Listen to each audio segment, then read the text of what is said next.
You love your spouse. You're loyal, committed, dedicated. But lately, you don't feel desire the way you used to.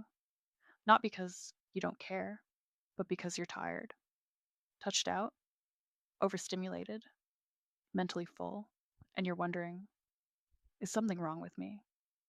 Today, we're talking about how to rebuild desire and joy in marriage after kids without guilt, pressure, or pretending.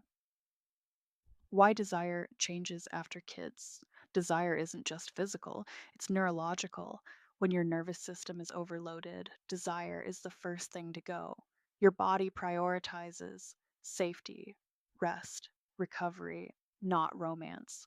Working parents live in constant decision making, constant responsibility, constant emotional output. And when you are depleted, your brain doesn't prioritize bonding, it prioritizes survival. There's nothing wrong with you. You are tired.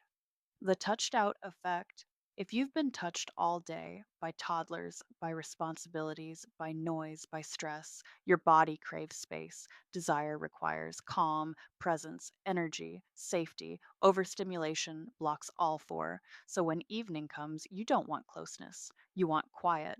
That's not rejection, that's regulation. Why pressure makes it worse? When desire drops, many couples react with pressure, guilt, avoidance, tension. But desire cannot be forced. Pressure activates stress. Stress shuts down desire further. So the goal isn't fix it quickly. The goal is lower nervous system load. Joy returns when pressure leaves. Four step desire, reset. This is about rebuilding safety and play. Step 1, remove performance expectations. Not every moment needs to escalate. Let touch be neutral. Let closeness be simple. Reduce pressure. Step 2, build micro affection daily. Hand on shoulder. Longer hug. Sitting close. Small affection builds nervous system safety. Step 3, increase emotional curiosity. Desire follows emotional connection. Ask, what's been on your mind lately? What's felt heavy for you? Curiosity rebuilds warmth. Step 4, reduce daily depletion. If you want desire, you must reduce exhaustion. Lower one output, share one responsibility, protect one rest pocket. Energy precedes intimacy. Faith reset. Marriage was not designed for constant survival, it was designed for unity. Unity requires presence. Ask, God, help us reconnect without pressure. Desire isn't something you manufacture, it's something you nurture. Close.